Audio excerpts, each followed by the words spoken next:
Frogs croak as a way to communicate with each other. It's their version of talking. Each species of frog has its own unique croak, allowing them to identify one another.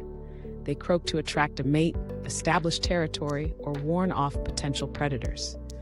The sound of a frog croaking can be soothing to some, while annoying to others. But regardless of how we perceive it, it serves a vital purpose in the ecosystem.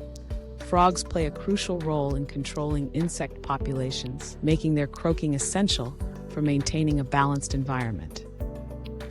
So next time you hear a frog croaking, remember that it's not just noise, it's nature's way of keeping things in harmony.